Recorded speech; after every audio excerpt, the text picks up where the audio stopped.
মানুষ আর ছেড়ে কথা বলবে না, এটা বলে রাখলাম, ছেড়ে কথা বলবে না। তৃণমূলের সময় রিক্রুটমেন্ট পাওয়াটা বড় অংশই তো দুর্নীতিতে চাকরি পাওয়া। সে স্কুলে যেত না, স্কুল থেকে বেতনটা তুলতো। কলকাতার বাইপাসের ধারে একটি রেস্টুরেন্ট সুমিত রায়ের সাথে চালাতো। যদি এইগুলো নিয়ে মুখ খুলতে বলো, তখন আবার ফেসবুকের বহু বিপ্লবী আছে যারা আমাকে দাগিয়ে দেবে, আমি অমুক তমুক। সুমিত বহু জায়গায় এমন দুর্নীতিও করেছে যেটা অভিষেকও জানে না। অভিষেকের নাম ভাঙিয়ে সুমিত অনেক বড় বড় দুর্নীতি করেছে। আমি বলছি না যে এতে অভিষেক আমার ভালো হয়ে গেল, তা নয়। অভিষেক চুরি করেছে, অভিষেক চোর, কিন্তু অভিষেককে অন্ধকারে রেখেও সুমিত আরো অনেক বেশি দুর্নীতি করেছে। শালবনীতে জমির যে ফ্রড, জালিয়াতি, এগুলো যদি পুরোপুরি তথ্য তালাশ করা যায়, দেখা যাবে তার জালিয়াতির 80% অভিষেকের নির্দেশে হয়েছে, 20% নিজের মতন করে করেছে। যে কোনো রক্ষা কবচের শর্তটাই হচ্ছে আপনাকে আইনের সহযোগিতা করতে হবে। এই যে ইন্টারিম প্রোটেকশন দেওয়া বা স্টে অন অ্যারেস্ট, আপনি আপাতত অ্যারেস্ট করতে পারবেন না। এটা যেমন একটা নির্দিষ্ট টাইম থাকে, তার বেশি মানে আনলিমিটেড রাখা যায় না। আবার এই স্টে অর্ডারের শর্তও থাকে যে আপনি তদন্তে সহযোগিতা করবেন। অভিষেকের কি আছে? ন্যাংটার আবার উলঙ্গের আবার ছেঁড়া জামা, ঠিক আছে, ওর আবার কি? রাজনৈতিক কেরিয়ারটাই দুর্নীতিগ্রস্ত অভিষেক। জুডিশিয়ারি তো করেছে, আজকে জুডিশিয়ারি দিনের পর দিন তাকে প্রশ্রয় দিচ্ছে, জুডিশিয়ারি দিনের পর দিন তাকে এখন শেল্টার দিচ্ছে। এটা শেল্টার। মানুষের মেরে ফেলা, ভুল চিকিৎসা, চাকরি দুর্নীতি, বালু চুরি, কয়লা চুরি, আর সেবাশ্রয়ের নাম করে চিকিৎসা ব্যবস্থা চুরি। এখন তো দেখছি নাবালকদের রক্ত চুরি তৃণমূল করেছে। এইগুলো কিন্তু মানুষ আর নিচ্ছে না। স্যার, সুমিত রায় অভিষেক বন্দ্যোপাধ্যায়ের আপ্তসহায়ক। বিরোধী দল বারবার অভিযোগ করছে অভিষেক বন্দ্যোপাধ্যায়ের যে সমস্ত কালোবাজারি যে সমস্ত কাজকর্ম রয়েছে তার একদম বলা চলে সঙ্গী এই আপ্তসহায়ক।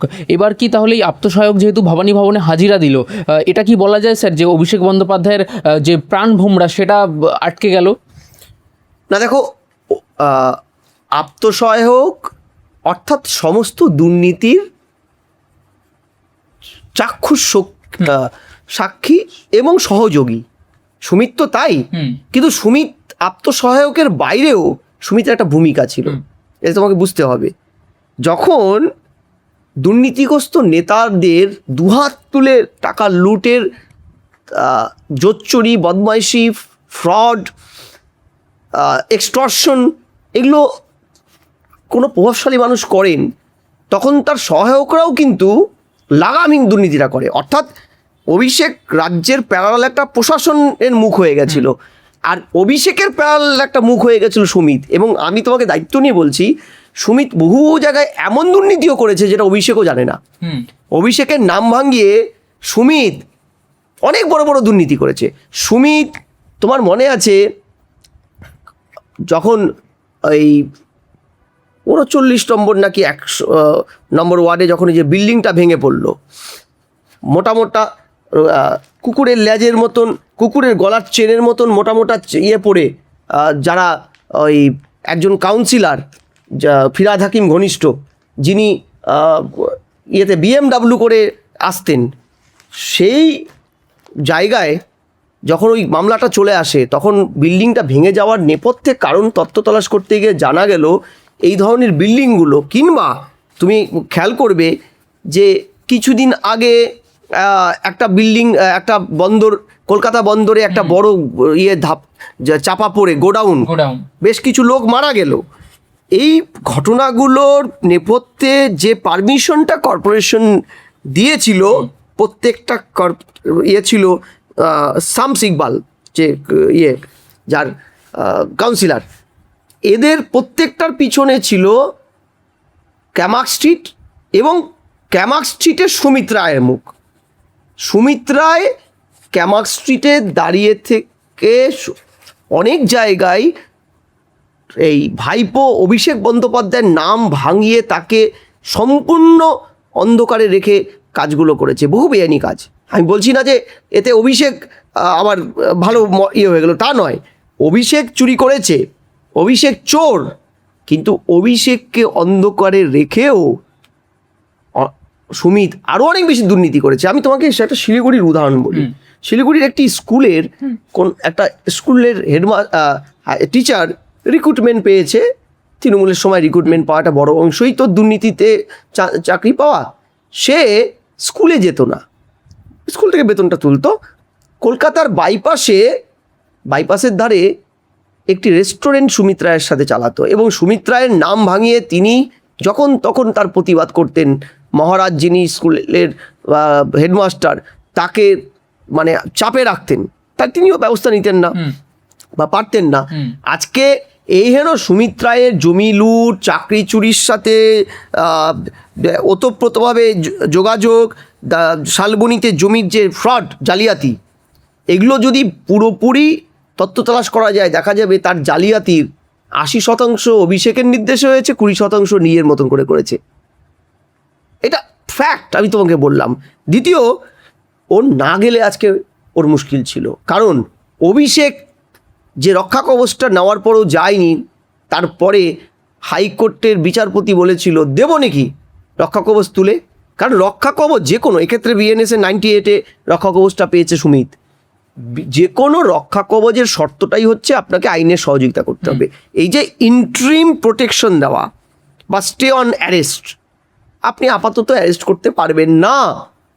এটা যেমন একটা নির্দিষ্ট টাইম থাকে, তার বেশি মানে আনলিমিটেড রাখা যায় না।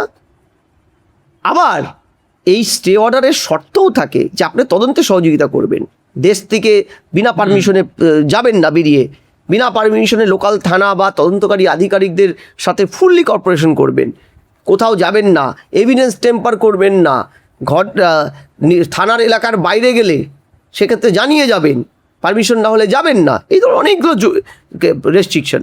সুমিত এই রেস্ট্রিকশনটা আজকে না মানলে মুশকিল ছিল। সুমিত জানে অ্যাটলিস্ট আমার অ্যারেস্ট হবে না, কিন্তু সেখানেও খাড়ার ঘা আছে। দুটো এমন মামলা চলছে যে দুটোর গতকালও স্টে অর্ডার নিতে গিয়েছিল সুমিত, সেই দুটো দেয়নি হাইকোর্ট, বলেছে এত তাড়াতাড়ি শুনতে পারবো না। ঠিক আছে, আর স্বাভাবিক নিয়মে, ফলে পুলিশ চাইলে ওই দুটো মামলাতে তাকে অ্যারেস্ট করতেই পারে। আপাতত দু জায়গার থেকে রক্ষা কবচ দুটো বিষয়ে পেয়েছেন, আরও দুটো বিষয়ে রক্ষা কবচ পাননি। সুমিত মুখ খুললে অভিষেকের কি আছে, ন্যাংটার আবার উলঙ্গের আবার ছেঁড়া জামা, ঠিক আছে, ওর আবার কি রাজনৈতিক কেরিয়ারটাই দুর্নীতিগ্রস্ত। অভিষেক রাজনীতির অভিষেকটা হয়েছে দুর্নীতি করে, পড়াশোনা করেছে দুর্নীতি, সেখানে সবটাই দুর্নীতি, টপ টু বটম দুর্নীতি।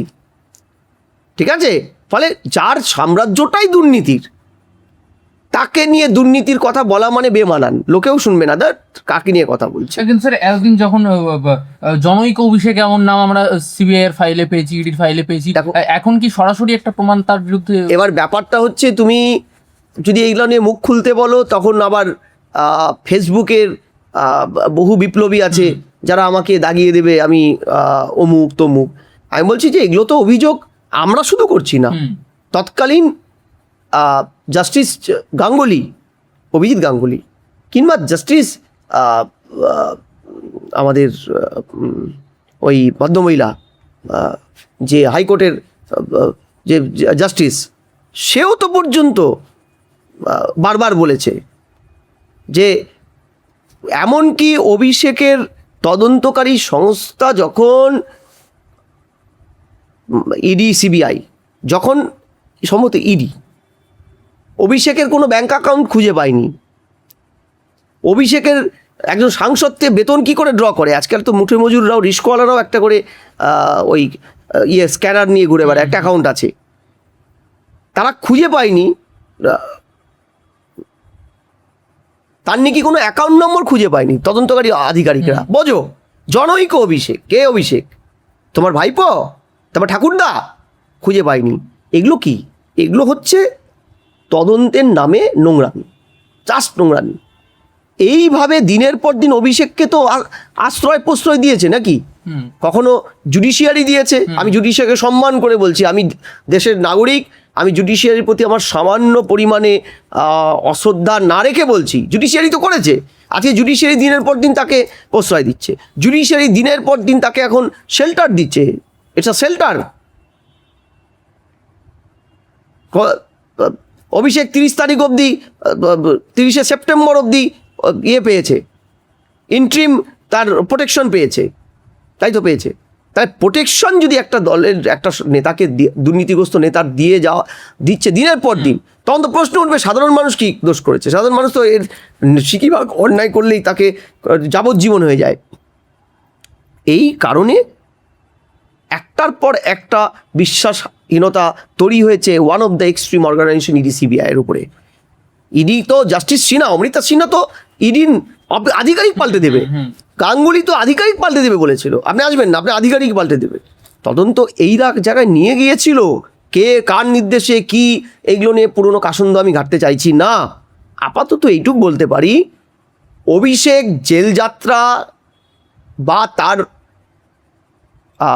আত্মসহায়ক সুমিত রায়ের অপরাধের সাম্রাজ্যের যিনি একমাত্র আই উইটনেস, সঠিক যদি বলা যায়, এরা দ্রুত তদন্তকারী আধিকারিকরা এদেরকে আইনের মারপ্যাচগুলো সামনে নিয়ে যদি অ্যারেস্ট না করতে পারে, মানুষ 4 মাস হয়ে গেছে, অভিষেক এখনো পর্যন্ত ঘুরে বেড়াচ্ছে। যে অভিষেকের হাত ধরে একাধিক দুর্নীতি, মানুষের মেরে ফেলা, ভুল চিকিৎসা, চাকরি দুর্নীতি, বালু চুরি, কয়লা চুরি, আর সেবাশ্রয়ের নাম করে চিকিৎসা ব্যবস্থা চুরি, এখন তো দেখছি নাবালকদের রক্ত চুরি তৃণমূল করেছে। এইগুলো কিন্তু মানুষ আর নিচ্ছে না। মানুষ কিন্তু এবার প্রশ্ন করছে, কবে কোন রামরাজত্ব আসলে পরে অভিষেক সুমিত এরা জেলে যাবে, ঠিক আছে, নাকি ভালো তৃণমূলের অপেক্ষা, নাকি অভিষেক আইনের প্যাচ গোলে হাইকোর্ট সুপ্রিম কোর্ট দৌড়াতে একদিন চট করে ওর শালিকা এবং ওর প্রিয় ডানাত বিনয় মিশ্রের মতন কোনো একটি তুতু কোনো একটা দ্বীপে গিয়ে এক্সিকিউটিভ ডিপ্লোম্যাটিক পাসপোর্টের মাধ্যমে গিয়ে আশ্রয় নেবে, যাদের সাথে ভারতের কোনো প্রত্যর্পণ চুক্তি নেই, অর্থাৎ তাকে আর আমরা ফিরে পাবো না। এটা হলে কিন্তু মানুষ আর ছেড়ে কথা বলবে না, এটা বলে রাখলাম, ছেড়ে কথা বলবে না।